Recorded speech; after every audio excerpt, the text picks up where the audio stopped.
Bueno, como ustedes ya lo saben, hemos estado revisando el Evangelio de Marcos. Nada más para recordar, cada uno de los evangelistas tiene un propósito al presentarnos a Cristo. No es que uno diga algo impreciso y el otro lo corrige y a final de cuentas el mensaje lo tenemos completo, si es que juntamos a los 4 evangelios. No, no es así. Repito, ¿cuál es el mensaje de Marcos? Marcos quiere presentarnos a Jesús de una manera muy particular. Mateo tiene una idea de presentarnos a Jesús de una manera particular, diferente a la de Marcos. Y por eso todo el contenido de cada uno de los evangelios es diferente. Se parecen en un gran porcentaje, pero la intención es diferente. Por ejemplo, Juan, ¿cómo nos presenta Juan a Jesús? Nos lo presenta como el Dios hecho carne, como el Verbo divino. ¿Cuál es el origen de Jesús para Juan? Está en el cielo. Él dice, ¿no?, que en el principio estaba el Verbo con Dios y el Verbo era Dios. ¿Qué es lo que quiere dejar impresión en el corazón de los creyentes? Juan quiere que entendamos que Jesús es verdadero Dios y que habita con Dios. En el caso de Mateo, Mateo quiere hacerle entender a su gente judía que Jesús es el hijo de Abraham, el hijo de David, que es descendiente directo. En el caso de Marcos, Marcos dijimos que le está escribiendo a gente gentil que habita en Roma. Y que hay varias palabras. Marcos habla rapidísimo, Marcos nos trae así como un paso de prisa, y en pocas palabras dice muchas cosas de fondo. Y nos dice que cuando Jesús sale del agua en su bautismo, después del bautismo, él llega a la orilla y ¿qué pasa en el cielo? Se desgarra, se abre, baja la unción del Padre en forma de paloma, sale el Espíritu Santo, la tercera persona de la Trinidad, y unge a Jesús. Y entonces está señalando, este es mi Hijo amado. Entonces la voz se escucha y dice, tú eres mi Hijo, haciendo un eco de lo que dice el Salmo 7, ¿verdad? Tú eres mi Hijo, yo te he engendrado hoy. Cuando dice tú eres mi hijo, es un salmo que es mesiánico, es decir, un salmo que nos está hablando del rey. Cuando dice tú eres mi hijo, está señalando que Jesús es rey. Tú eres mi hijo, tú eres el rey. Pero después le añade amado. Y en Isaías 42, ¿qué es lo que vimos acerca de la palabra amado? Este es mi siervo amado en quien mi corazón se complace. ¿Qué significa el amado? ¿Rey? ¿Es rey? Siervo. Siervo amado. Va a cumplir todo lo que yo deseo.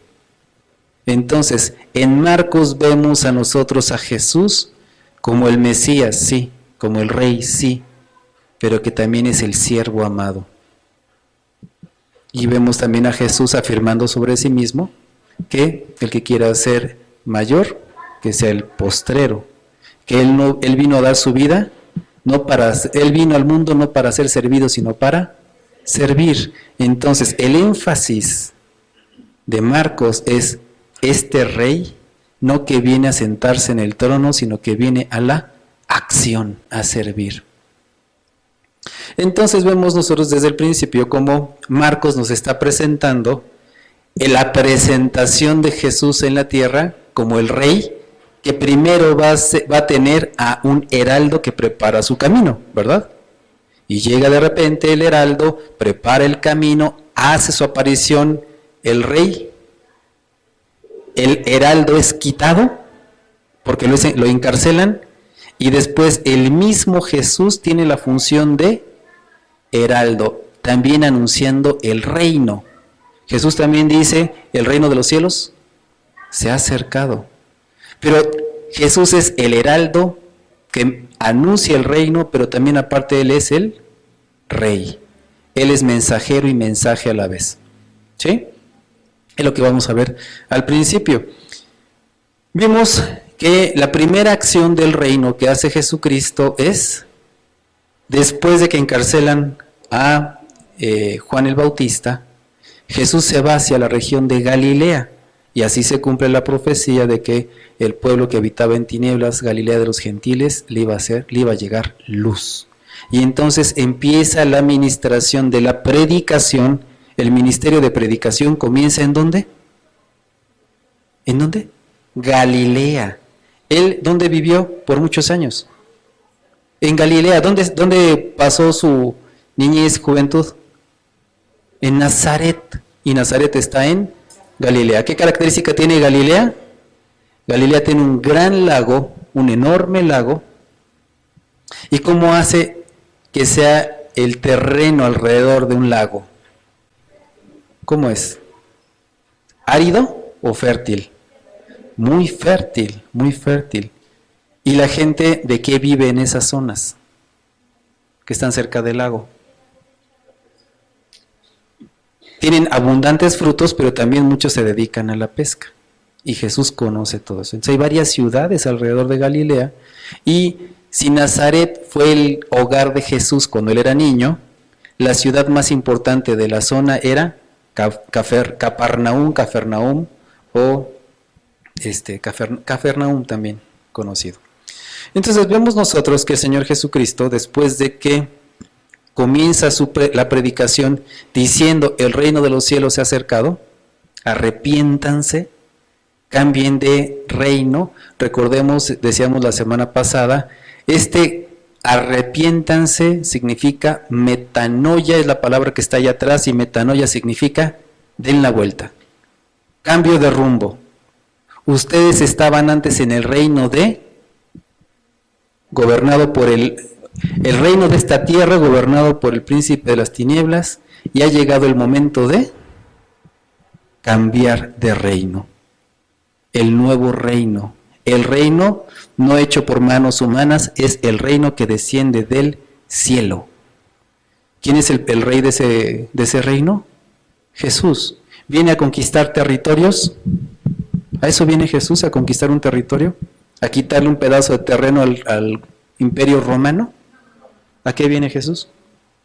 ¿Establecer un reino en dónde? Primera parte del reino, en el corazón humano. Después ese reino será en toda la tierra, cuando Él se siente desde su trono y gobierne sobre toda la humanidad en ese gobierno de los 1000 años. Pero primero, la primera llegada del rey es venir a conquistar, no territorio, sino conquistar corazones. Entonces la primera acción del reino que hace Jesucristo es anunciar que este reino ya está aquí. Incluso dice, la fecha ha llegado. No es el tiempo cronos, sino es el tiempo. ¿Recuerda esa palabrita? Kairos, el tiempo Kairos, que es el momento preciso. No es la fecha y la hora, sino es el momento preciso. De eso habla el tiempo Kairos. Llega el reino en el momento preciso, en el momento oportuno, en el momento en que fue pensado y diseñado por Dios. Esa fue la primera acción del reino, proclamar la llegada del reino. Aquí está el reino, aquí está el rey, diría el Señor Jesucristo. Vamos a ver cómo nos dice el versículo 16, por favor, abramos nuestra Biblia, vámonos a Marcos, capítulo 1, verso 16. Vamos a tomar un poco de contexto, versículo 14. Y dice allí el 14. Después de que encarcelaron a Juan. ¿Quién Juan? ¿Cuál Juan? Juan el Bautista, el heraldo, el último de los profetas, el más grande de los profetas del Antiguo Testamento. Pero el más pequeño del reino de los cielos es más grande o más pequeño que Juan. Es más grande que Juan, es más grande que Juan. El más grande de los profetas, pero incluso el más pequeño del reino de los cielos es más grande que Juan. Por lo tanto, Juan pertenece al Antiguo Testamento. Él Él es profeta antes del momento de la unción del Señor Jesucristo y de la iglesia en el tiempo del Espíritu Santo. Entonces dice el texto, ¿no? Después de que encarcelaron a Juan, voz que clama en el desierto, que quería hacer las sendas derechas del Señor, cuando lo encarcelan, Jesús se fue a Galilea porque estaba en Judea, ¿cierto? Estaba en el Jordán y ahí fue bautizado y después fue llevado al desierto y es tentado, es preparado para su trabajo como Mesías, como rey, como siervo. Entonces se fue a Galilea a anunciar las buenas nuevas de Dios. Cumplió el tiempo, decía, el reino de Dios está cerca, está presente, es inminente, está aquí entre ustedes. Yo soy el rey de este reino. Por lo tanto, arrepiéntanse y crean. ¿Qué son las buenas nuevas? Evangelión. Dijimos que el evangelio es un término más político que litúrgico. ¿Qué significa término litúrgico? Así como religioso. Pero en ese tiempo no es un término religioso. Evangelio es las noticias del reino. ¿Sí? Entonces dice, crean en estas nuevas que yo les doy, este evangelio que yo les estoy predicando. Es decir, hay un reino y hay un rey. Y no es ni Roma ni tampoco es el César. Hay otro rey, hay otro reino. Siguiente acción del reino, ¿qué es lo que hace Jesús? Pasando por la orilla del mar de Galilea, recordemos que el Señor está en Galilea, Jesús, ¿cuál es el verbo ahí? Vio, subrayen vio, por favor, ahí subrayen en su Biblia la palabra vio. Jesús vio, ¿a quién? A Simón y a su hermano Andrés, después conocido como Pedro, Cefas. Vio a Simón y a su hermano Andrés. ¿Qué estaban haciendo ellos? Echaban la red al lago o al mar, conocido también como mar de la Galilea. ¿Por qué le echaban las redes al mar? Porque eran pescadores. 17. ¿Qué dice el texto? ¿Cuál es el verbo? Vengan, síganme, les dijo Jesús, y los haré pescadores de hombres.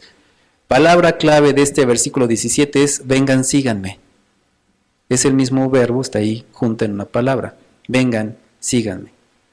Y los haré pescadores de hombres. Versículo 18. Al momento, ¿qué hicieron? Dejaron las redes y lo siguieron. ¿Cuál es la palabra clave que vamos a subrayar aquí? Al momento dejaron. Al momento dejaron. Siguiente situación. Un poco más adelante, versículo 19, ¿qué hizo? Vio a Jacobo y a su hermano Juan. ¿Quiénes eran ellos? Los hijos de Zebedeo que estaban en su barca remendando las redes. ¿Cuál creen que es la palabra importante aquí? Vio nuevamente, vio a Jacobo o Santiago y a su hermano Juan, los dos hijos de Zebedeo.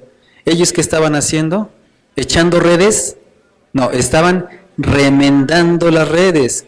Enseguida, ¿qué hizo Jesús? Versículo 20, los llamó y ellos, dejando a su padre Zebedeo en la barca con los jornaleros, se fueron con Jesús. Tenemos aquí dos palabras importantes. La primera es llamó y después la segunda es se fueron con Jesús.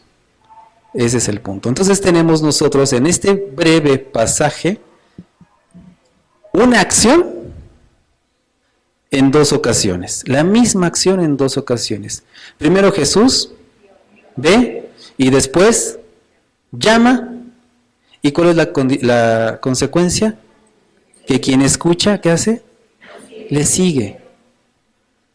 ¿Qué es lo que está haciendo aquí Jesús? ¿Qué es la parte importante? Ya dijimos que la primera acción del reino es anunciar que el reino ya llegó, que llegó el tiempo preciso para que comience este reino de los cielos, el que han estado esperando durante años y años y años los judíos. Ya llegó, ya es el momento del reino que Dios les había anunciado. La segunda acción que hace Jesús ya como rey, ¿cuál es? Ve y llama. ¿Qué está haciendo Jesús? Está llamando, pero pensemos en algo, no perdamos de vista, Él es el Rey del reino. Él es el Rey del reino. ¿Y qué está haciendo? ¿Está llamando a quiénes? ¿O para qué? ¿Con qué función? ¿Con qué idea? ¿Cuál es el propósito de llamar? El reino necesita embajadores, el reino necesita militantes, el reino necesita ciudadanos. ¿Qué está haciendo Jesús? Está llamando ¿a qué? A embajadores, a milicianos, a ciudadanos de este reino.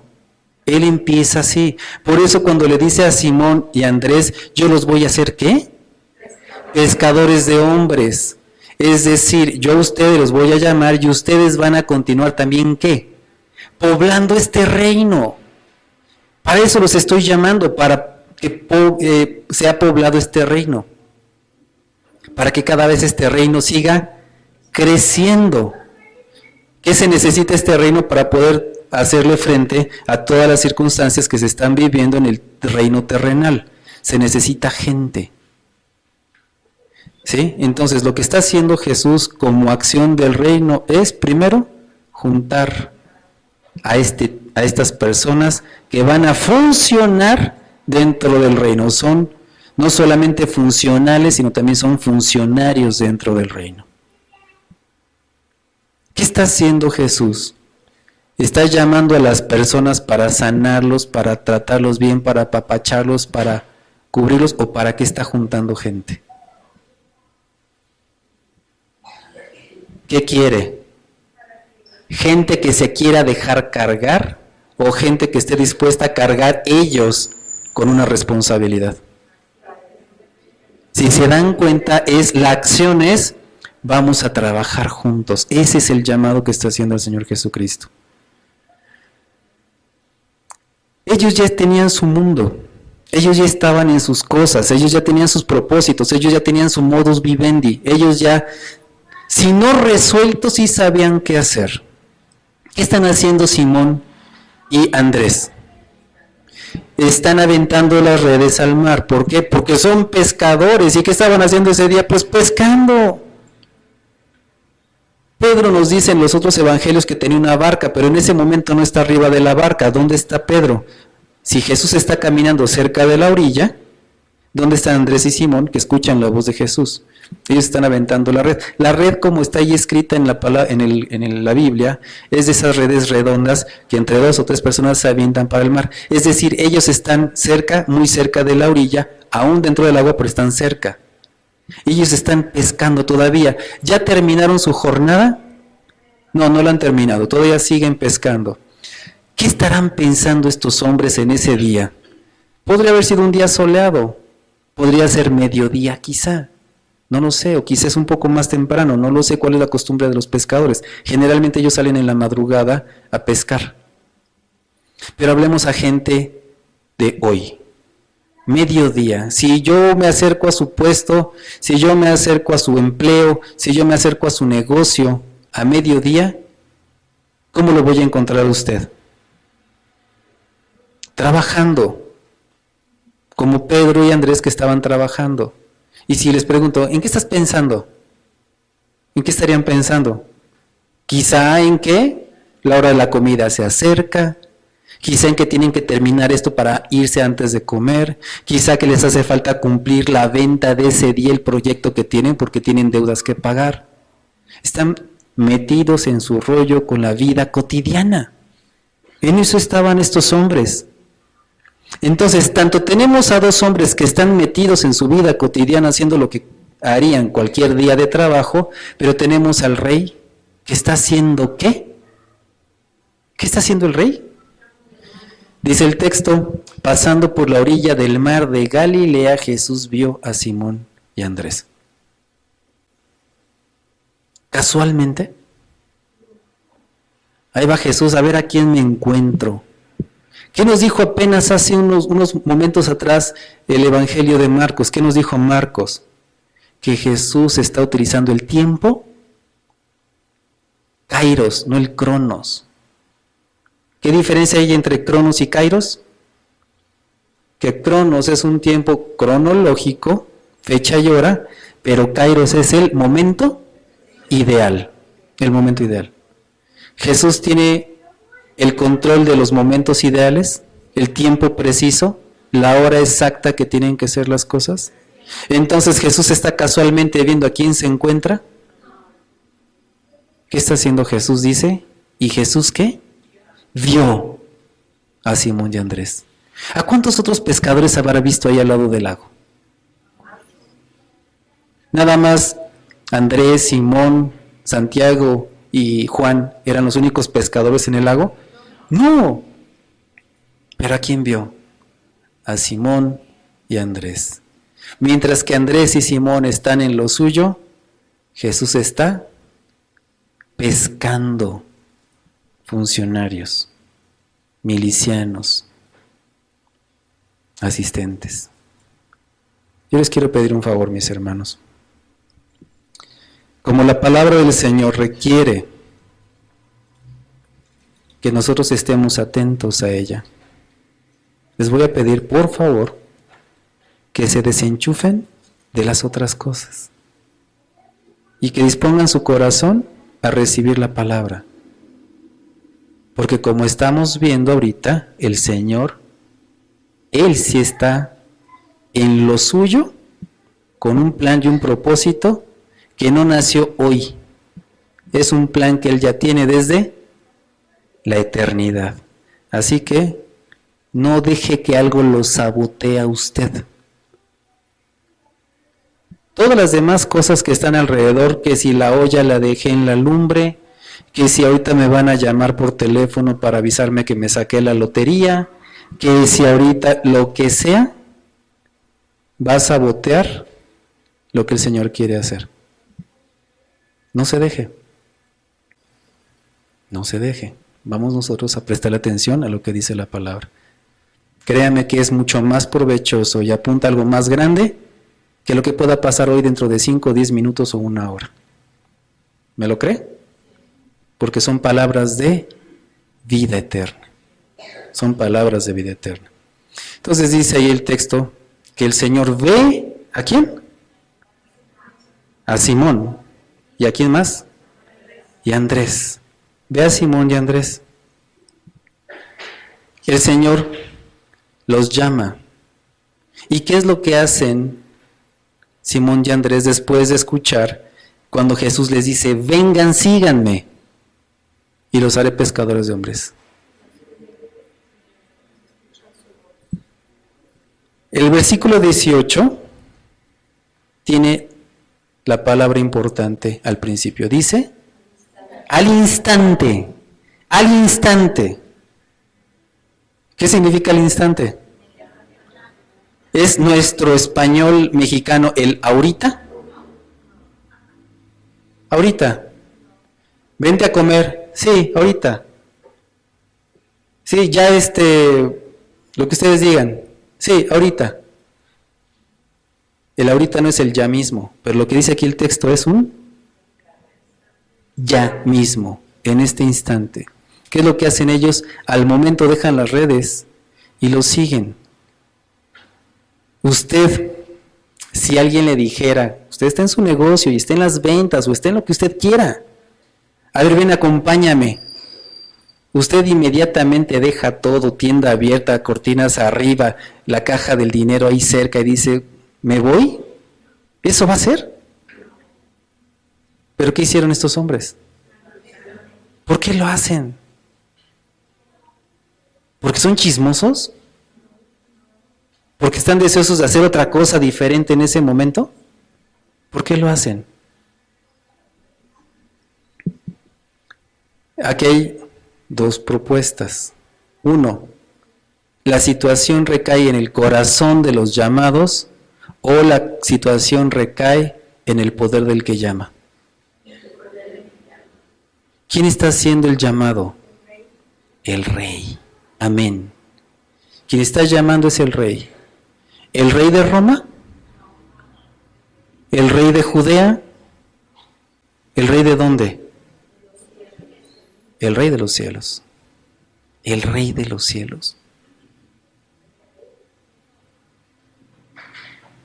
Aquel que puede llamar las cosas sin que existan a existencia e inmediatamente son formadas. ¿Tiene poder la palabra del Señor?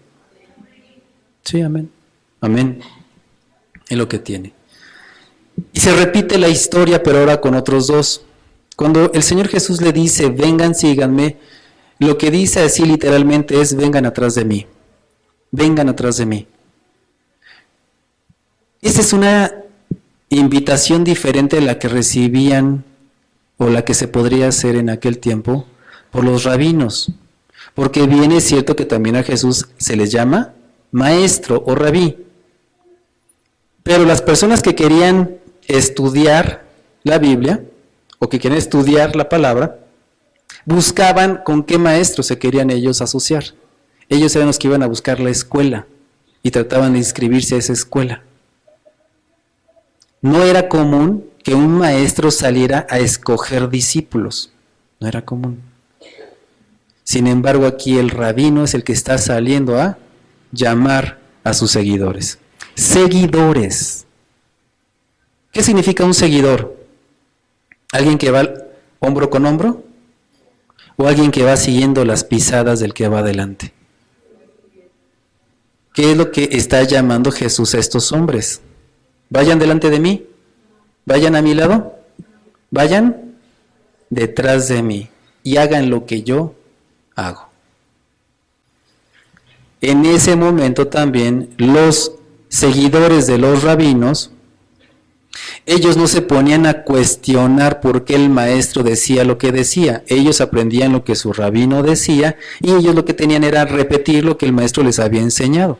Y así se formaban estas escuelas de los rabinos. Por eso también la palabra es, vengan detrás de mí. A veces quizá al principio no comprende uno por qué el rabino hace lo que hace. Sin embargo, uno confía en que él sabe lo que está haciendo. Por eso el seguir al maestro era tan importante, de seguirlo independientemente de lo que fuera a pasar. Si él dice que nos vamos a ir por este camino a la derecha, a lo mejor a mí me parece extraño, pero le propongo, oye, ¿y si nos vamos mejor por este otro camino? Oye, ¿por qué no mejor nos esperamos tantito a que caiga baje tantito el sol y después seguimos con el camino? ¿Hay esta oportunidad de estar dialogando para una posibilidad mejor? No. Si dice camina detrás de mí, significa haz lo que yo estoy haciendo. Implica una confianza plena en el que llama. Cuando somos pequeños y nuestra mamá nos dice, ¿me quieres acompañar?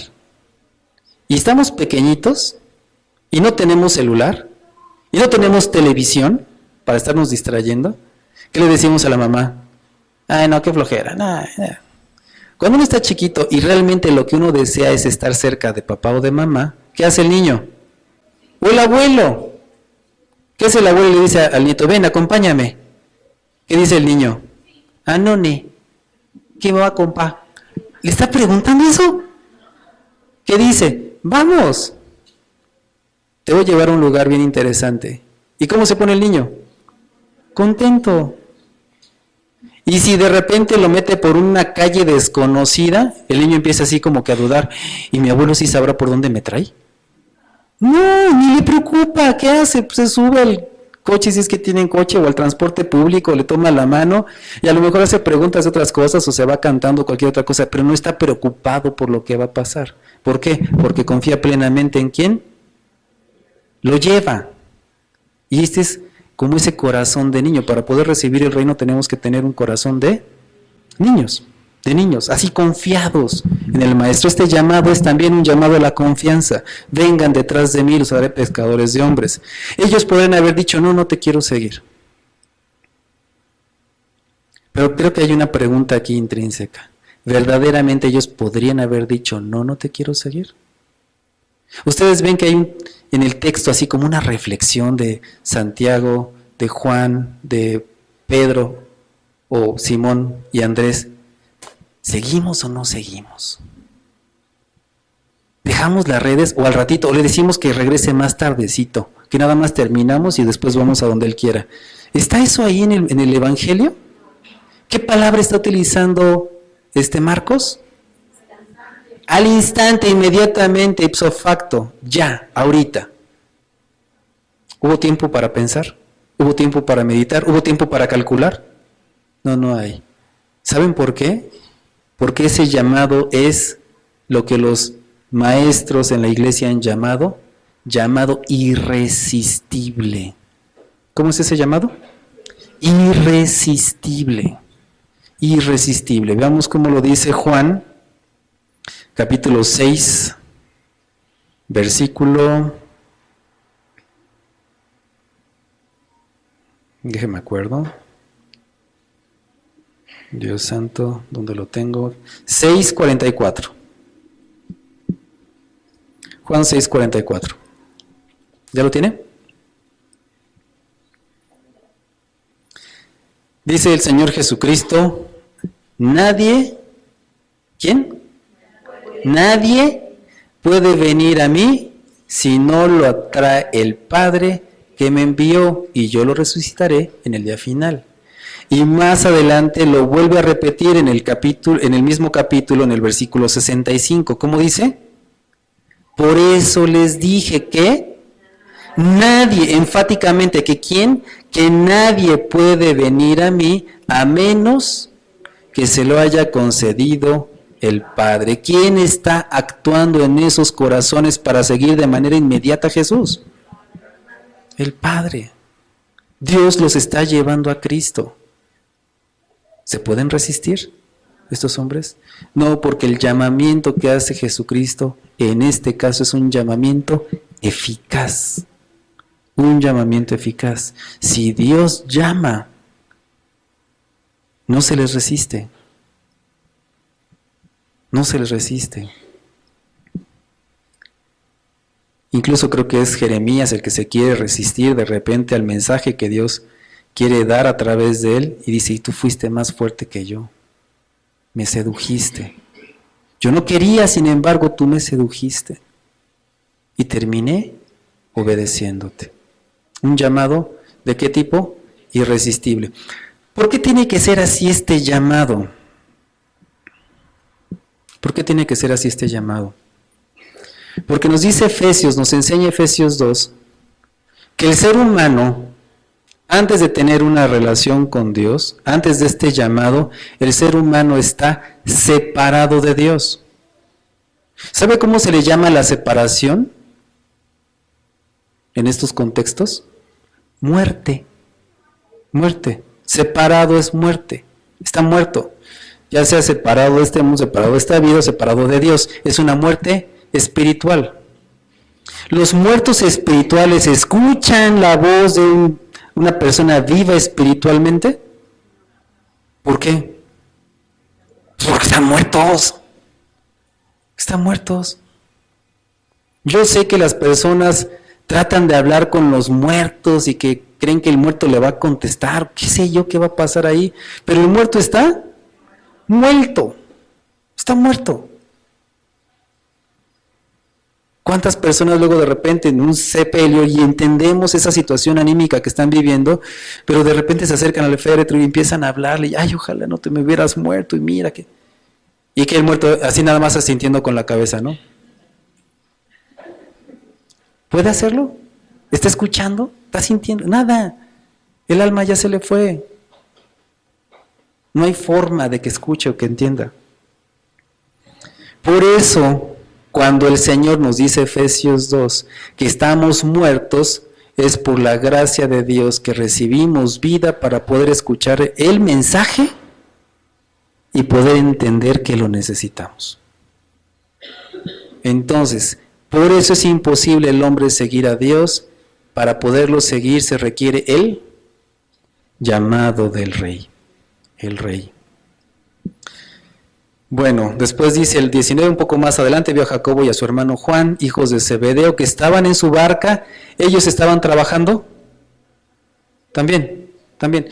¿Cuál es la diferencia entre Simón y Andrés y entre Santiago y Juan? ¿Cuál es la diferencia que está ahí? Son par de hermanos, están trabajando, son pescadores, están en lo suyo. La diferencia es que nos dice Marcos que Juan y Santiago o Jacobo están con su padre Zebedeo, pero también aparte están con los jornaleros o trabajadores. Ellos están en la barca, dentro de su barca, y están remendando sus redes. Si tienen trabajadores, barca, redes y demás, ¿qué significa? ¿Que hay dinero o no hay dinero? Sí, hay recursos, es una empresa familiar. Hay más recursos que con los otros dos. Pero nuevamente lo que señala Marcos es que también se van inmediatamente con Jesús dejando la empresa, dejando el negocio.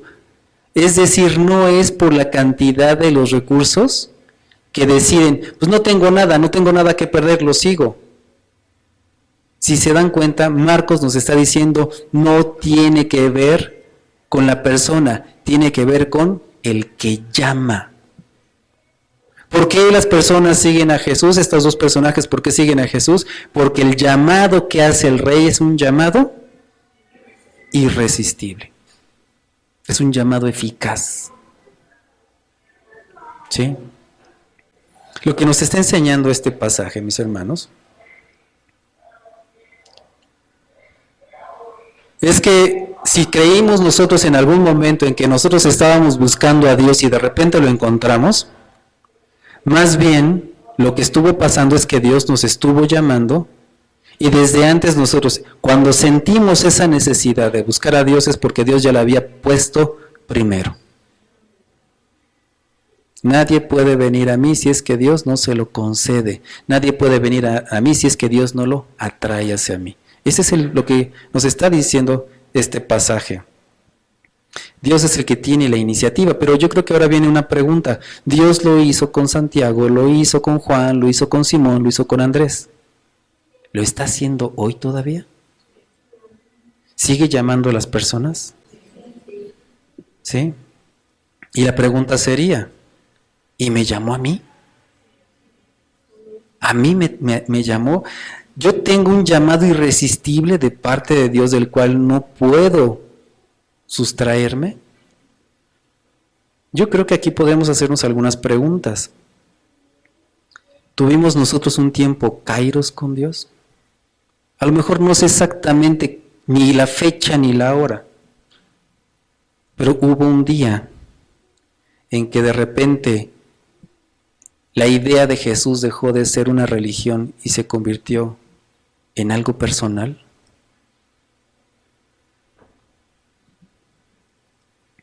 Segunda pregunta, ¿qué he dejado atrás? ¿A qué renuncié después de ese llamado? Para Simón y para Andrés fueron las redes. Para Santiago y para Juan fue la empresa. Es decir, dejamos lo que nos mantenía o sostenía por irnos a la incertidumbre de seguir al soberano. Si todavía sigo fuertemente anclado a lo que me da seguridad, que son mis bienes, mis planes, mis proyectos, ¿será que realmente escuché la voz del Rey? ¿Estoy aquí porque me traen o estoy aquí por voluntad propia? Y no estoy hablando solamente de aquí de las reuniones dominicales, sino de estar en Cristo.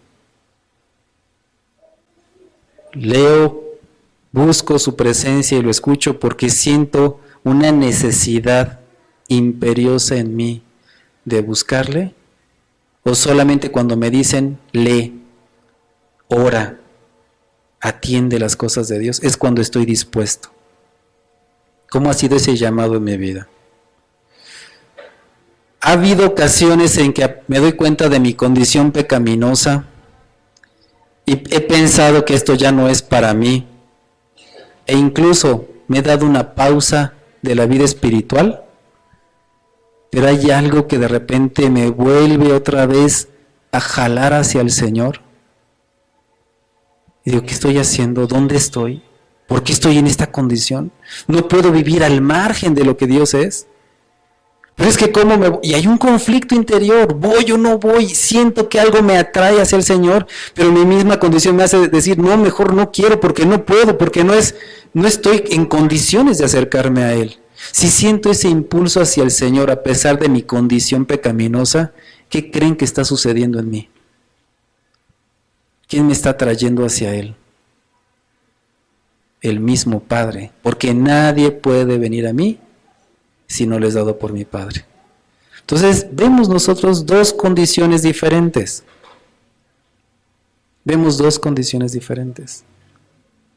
Puede haber personas dentro de la comunidad de la iglesia que están porque los traen.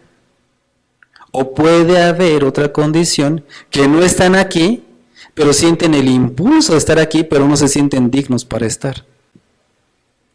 El punto, ¿cuál es? El llamado que hace el Señor. ¿En qué condición estoy yo?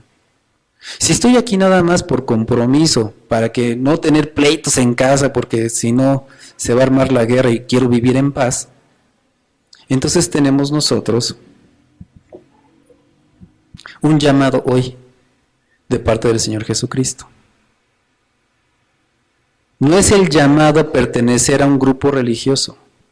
No es el llamado a vivir en paz en nuestra casa.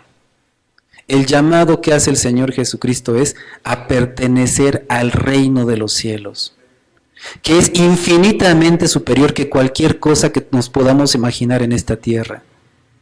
Es infinitamente mejor que una buena cuenta bancaria, que un buen empleo, es infinitamente mejor que una buena casa en una buena colonia, que vivir sin problemas o sin deudas. Es infinitamente mayor el proyecto del reino de los cielos que cualquier otra cosa que yo me imagine en la cabeza.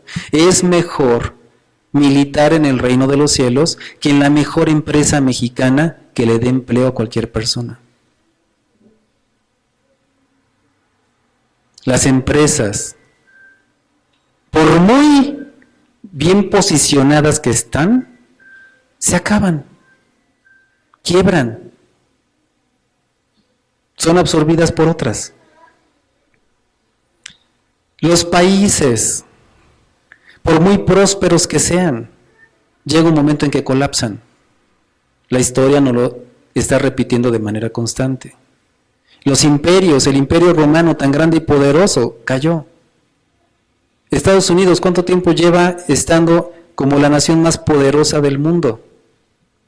¿Y qué estamos presenciando? Que está llegando el tiempo de que las cosas cambien como las hemos conocido. Y si llega a otro país y se convierte en la nación más poderosa del mundo, ¿ustedes creen que va a ser eterna? No va a ser eterna. El único reino que es eterno, ¿cuál es? El reino del Señor. ¿Y a quién nos está invitando? ¿A pertenecer a dónde? Al reino eterno de los cielos, no solamente como habitantes del reino, sino como ¿qué?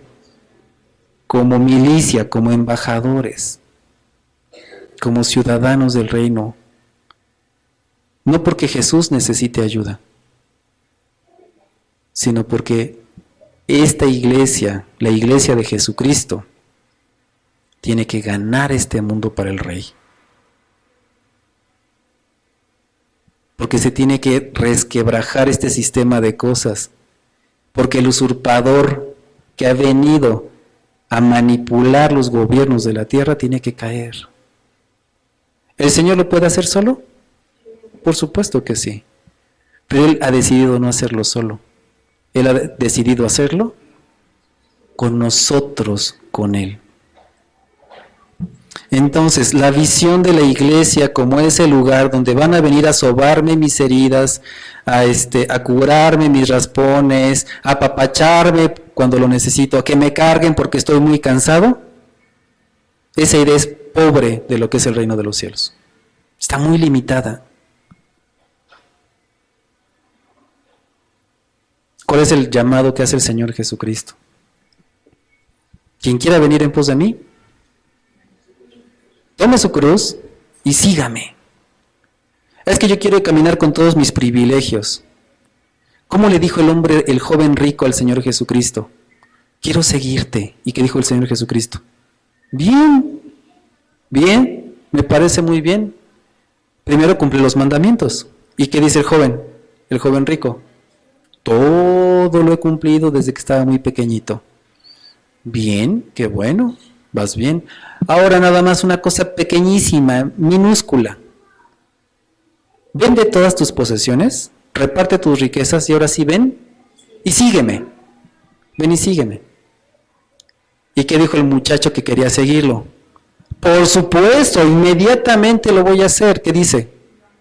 No, ¿qué pasó con esta persona? Se entristece. ¿Por qué? ¿Por qué no lo puede seguir? Porque ¿dónde está su corazón?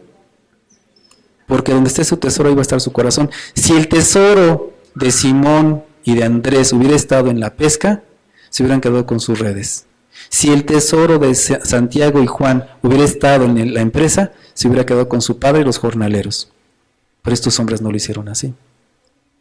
El llamado que hace el Señor Jesucristo para seguirle en el reino es un llamado eficaz, pero es un llamado a trabajo, esfuerzo, sacrificio.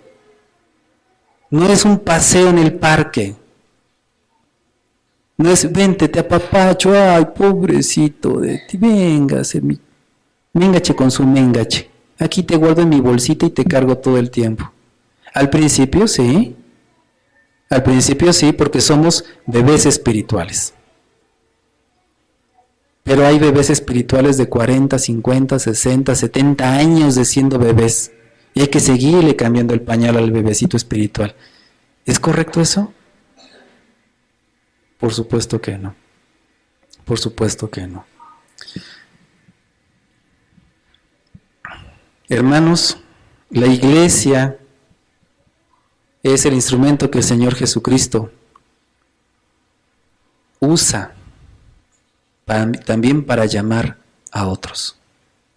Y el mismo Jesús que estuvo caminando en la orilla de la Galilea, también envió su Espíritu Santo para que siga caminando en medio de nuestras familias, terrenos, predios, entre nuestros familiares o amigos, nuestros vecinos, la gente que está aquí alrededor. Es el mismo Dios que sigue también llamando personas.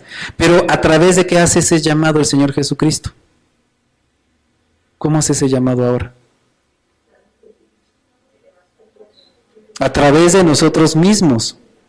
No de lo que nos imaginamos, no de lo que creemos, sino de lo que diga su palabra. Por eso es necesario saber bien qué es lo que dice el texto. Para que no hagamos invitaciones en falso. Porque a veces nuestra invitación es, ven, es que, o sea, si tú vienes a Cristo, todos tus problemas se van a acabar. ¿Y si es cierto que se acaban todos los problemas? A veces hasta hay más problemas. Cuando es la primera persona que se convierte de la familia, toda la familia lo abraza y lo apapacha y le hace fiesta, ¿verdad?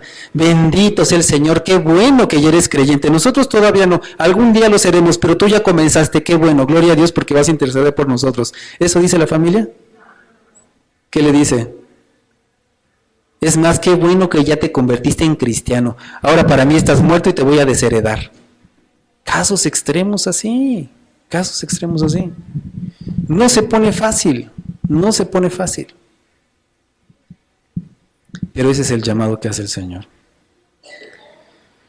El llamado que nos está haciendo el Señor Jesucristo es estos voluntarios, estos hombres y mujeres que reconocen la autoridad del Rey.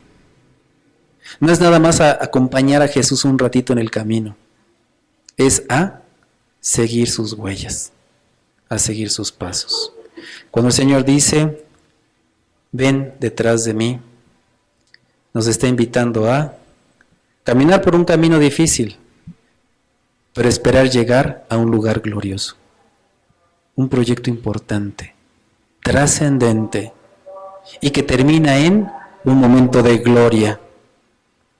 Si el camino es difícil, el destino es glorioso. Si el camino es difícil, el destino es glorioso. Es importante.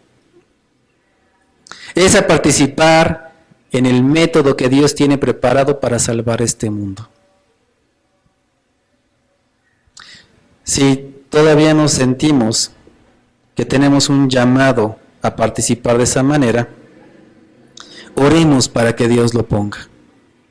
Es más, le invito que si de repente dice, pues es que yo nada más soy simpatizante, yo la veo así como que no me quiero involucrar más, no quiero más, nada más con escuchar está bien.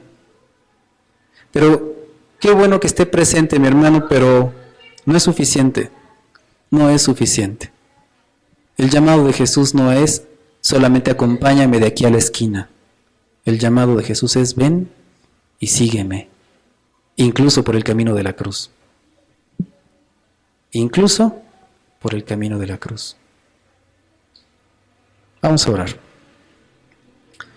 Padre, en el nombre de Jesús, nosotros queremos poner en tus manos nuestro propio corazón. A veces, Señor, no sabemos exactamente si es que ese llamado lo hemos tenido o no, porque hay muchas ideas en nuestra cabeza que van y vienen. Nuestro corazón es engañoso y perverso. Y tanto nos puede engañar diciendo que no cuando ya hay un llamado, o nos puede decir que sí cuando todavía no sentimos verdaderamente ese llamado. Y incluso, Señor, es tan engañoso que como tenemos esa inclinación hacia el pecado, esto lo vamos a tomar como un pretexto para decir, pues no me ha llamado, entonces no hago nada y simplemente me desenchufo. Señor, pero tu llamado reconocemos que es irresistible.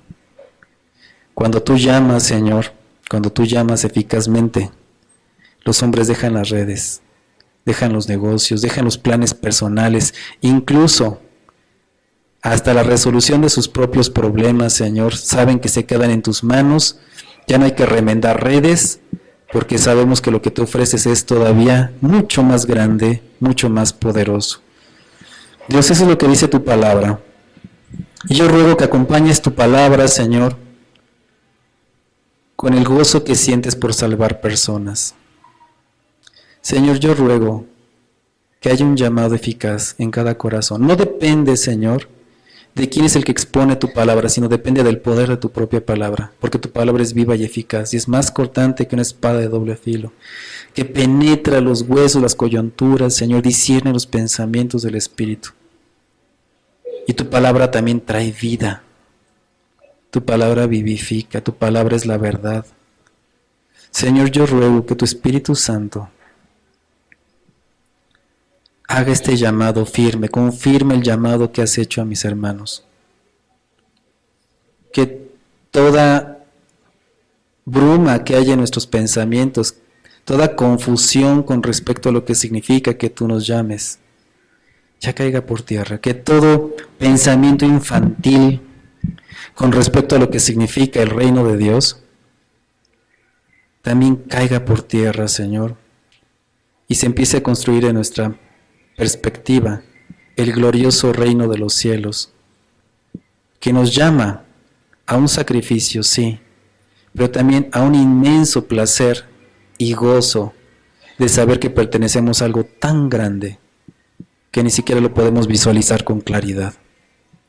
Señor, sacude de nosotros y ayuda a sacudirnos este aletargamiento en el cual está viviendo la iglesia de este siglo.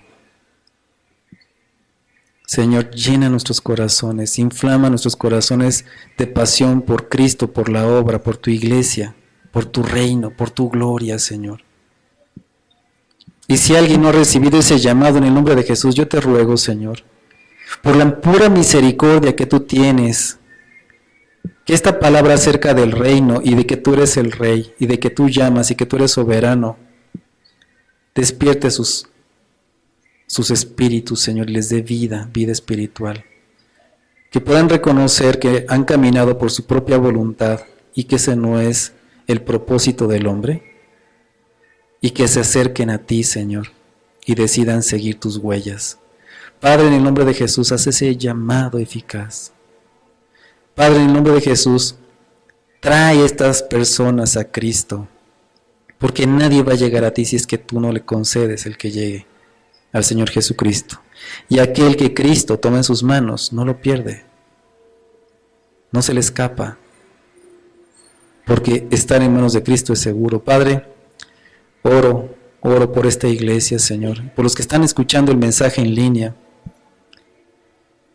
Señor y Dios, que este llamado sea una realidad en muchos corazones.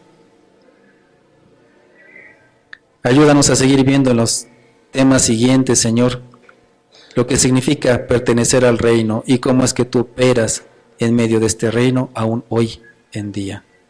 Los levanto, mis hermanos, delante de ti en Cristo Jesús. Amén.